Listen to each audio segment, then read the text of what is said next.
Just so we're all on the same page, I want to talk about why seamless textures are so useful for computer graphics. If we look at this seamless image texture right here that I downloaded from Texture Haven, we can see that there's no repetition if I scale this UV coordinates out. So I'm in the UV editor right here. If I scale this out, we don't see any visible seams. And in comparison to this non-seamless texture, we can see these very clear lines across where the seams meet, where it just starts repeating again. And if you look at these noise textures, so these are all using the same coordinate system, UV coordinates, so that maps to the surface of your mesh according to these UV coordinates.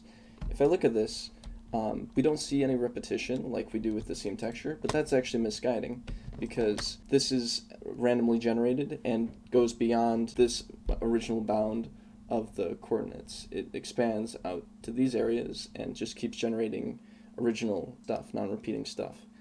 And so to really look at what that's actually doing, if we were to bake this out and use this texture, this is what's wrapped to the box right now. I just opened the unwrapping menu and then pressed reset to reset the UVs, so that would wrap it to that quad.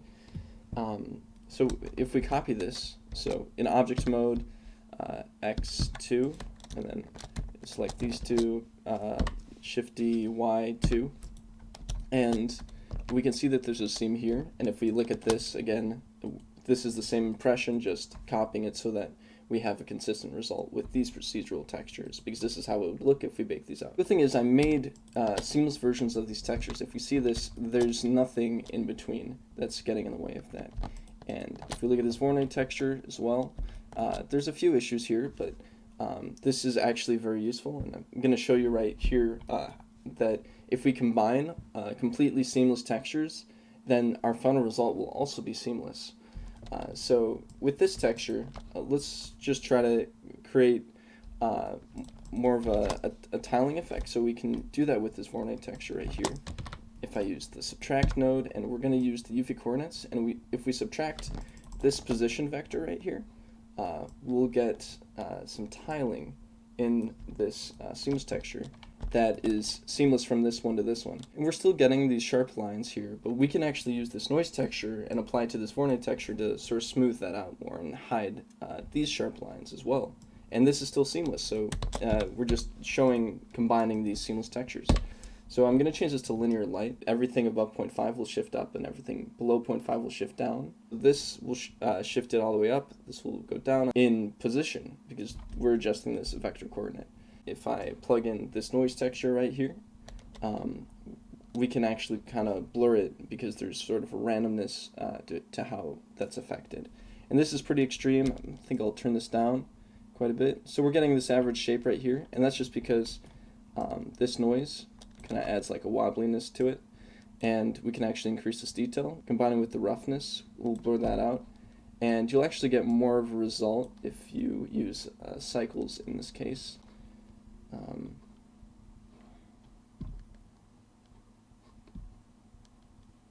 So I'm just going to open the properties menu and change to that real quick so you can see what's happening there.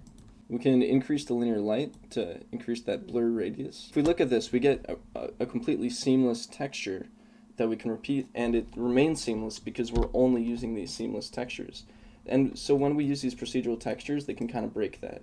So I'm going to first start by going over these different seamless textures because these ones don't require the same scale parameters that these other textures like noise and Voronoi that I just used have. So this includes the wave texture, the magic texture, checker texture, gradient texture. And then we'll get into how I had to sort of do some workarounds to create these seamless textures. If we look at the wave texture right here, the wave texture is based on the sine wave, which is uses pi, so one full rotation is 2 pi. And so I use snap to make sure it's a whole number, so setting that to 1 makes it a whole number. And then I multiply it by pi, and I just wanted to separate these two. I could have done this in one operation, but I think it's important to know that when you multiply it by pi, it repeats 10 times, so I divided by 10. So we know that if we just adjust this one number, we're getting 1 instance, and then 2, and then 3. So this corresponds to that number. So I thought that'd be a lot more intuitive to set up that way. And the magic texture is also based on the sine wave. It's actually just the wave texture going in all these different directions combined with different color channels. So if we look at this, we can also see that I did a similar thing. The numbers are slightly different. For some reason I had to divide by 2.5 to get a seamless value. But yeah, and the numbers here don't totally correspond to this because there's kind of a lot going on. But one is, if we look at the checkered texture, this is one that is actually pretty seamless from the beginning. I'm just going to take this out to show you. Well, one just gives you a solid color, which technically is seamless, I guess, you know. But if I change this to 2, we get a nice even number. And if I go to 3, though, it is still seamless, but you're going to get a pattern on the edge. I kind of wanted to be rid of that. I think the only instance where people would do that would probably just be by accident. So I'm just going to go ahead and plug that right back into the scale. And yeah, you can see I'm just controlling when it's increment. So if I look at this, it's set to 2. So that ensures that it's always an even number. So when it's 17, it's actually snapping down to 16. We can see there's no change between 16 and 17. And then it changes at the even number.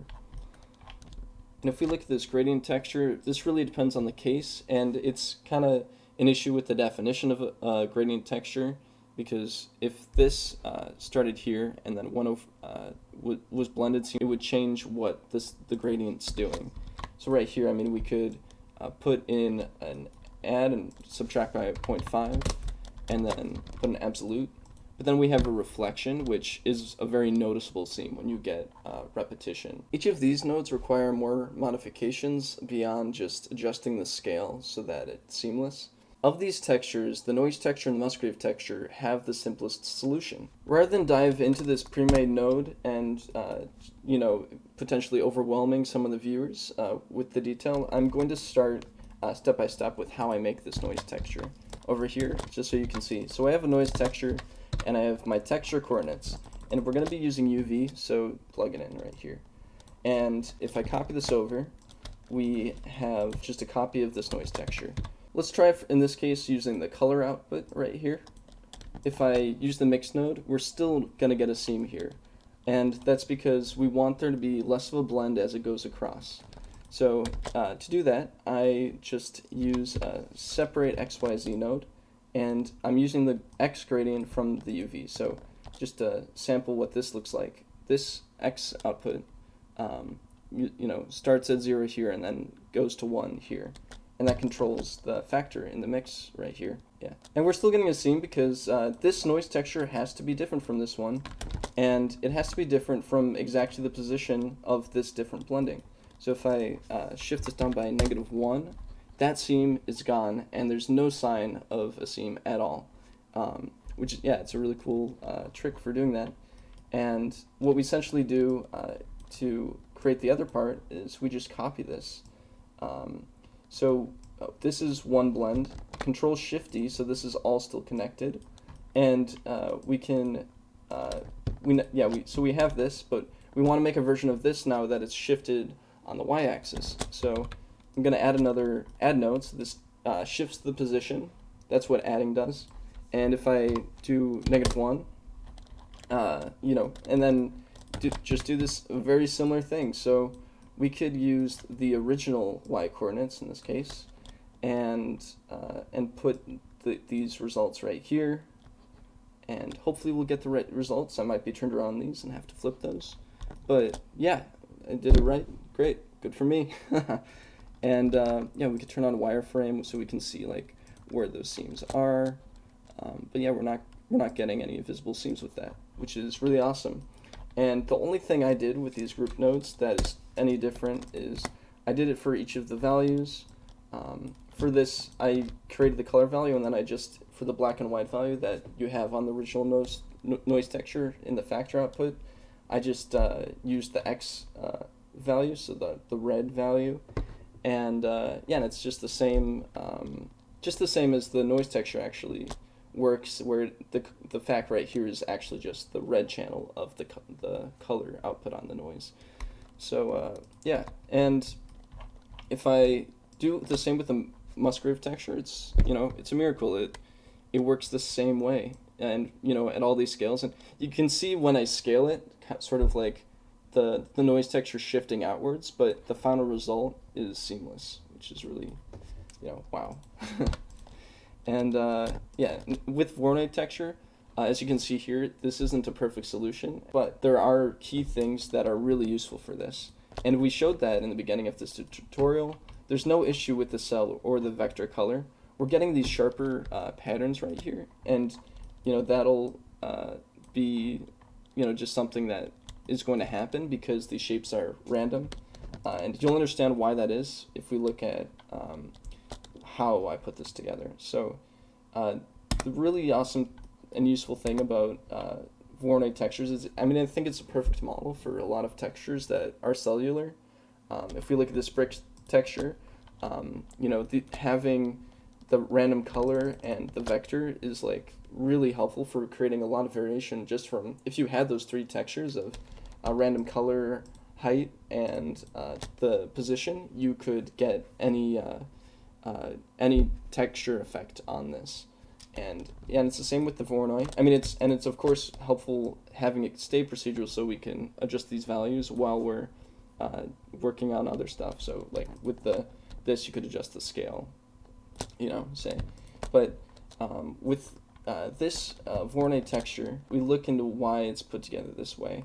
We can see we're using the Voronoi texture and taking advantage of that it has this position output. We're doing the same thing that we did with the noise texture, with the exception of, instead of blending it, we want a sharp value to separate the cells. And to do that, we're again using the separate XYZ. Right here I just hit the third node right there, so with Control H, which kind of just simplifies things. That's like just a nice thing to do. And I'm using this greater than to get this sharp value.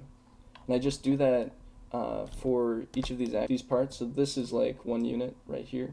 This is already in a frame, but we could put in another frame, maybe change the color of these, just so it stands out better. These wires, it looks like a lot. Yeah, it can feel like that. You can kind of lose track of what you're doing. All these have clear relationships. I try to use these points to help that out. Yeah, there's just a lot of relationships to draw, So, yeah, and then finally I use this to snap that. I wanted to use this vector output and make sure it's shifted in the right place, so that's why that's there. And I also wanted the output to be a vector when I plugged it into the group, and so when you do that, you initially want to make sure that this output is a vector, and then that's what it always remembers that output as being. And so once you have the position, you can just use white noise and get that random color value. And the color output is what I ended up using right here. So, so that's really helpful. And then, and again, the distance isn't perfect, clearly. And, but the main use of this is the color and the vector. It'd be super awesome if anybody wanted to look into this, and I'm sure there's possibility in rebuilding the Voronoi texture from scratch. With the Voronoi seamless is that we can adjust the seam position. If we turn down the randomness, we do remove the seam as well, because that randomness is what's getting in the way of it being seamless. And if we look at this seamless brick texture, we can see I used a similar effect on the scale. So if we went into this group, I'm making sure that when I scale it, it's always using snap. So here's the scale value. This is when I was originally putting it together, but if we trace this scale value right here, it's now going to the snap value, and we can see it always increments by 4, and that just kind of has to do with how it's set up with the brick to height ratio. And there's other limitations here. So and when it's lower than 8, you're not really getting much brick. If you scale it really big, we can see on the seam, these bricks stay the same color, and that's, I wish there was an option for that with the default bricks, but I guess it's not the focus of it, and it's really awesome, that we can get infinite textures within Blender, because if I scale this, and with the UV input, right, of course. If I scale this out, we can, it's infinite and non-repeating, which is awesome. But Yeah, if you want this. So in order to make the brick seamless, I had to build the brick from scratch. And to do that, I followed this really useful tutorial by Arundel. No affiliation, just a really helpful tutorial. So I have the link to that in the description if anybody wants to learn how to make brick. Right now, I'm just going to focus on how to make this seamless. Because a really useful thing that you get from that tutorial is that you get the cell position. So with this, I'm just going to kind of briefly summarize it, that if you have these original vector coordinates and then you use this, if we look at this and we have these lines and that kind of shifts over the UVs with the math, we can get from this the UVs per cell and the UVs of that cell position right here. And having control over this is perfect for creating the seamless texture. Because just to summarize here, I use this greater than node to get this mask. So I shift it over by -1, just like I did with the noise texture, but here I'm using this sharp value right here. And the UV right here is the same shade as whatever is right here. And it's kind of faint with this.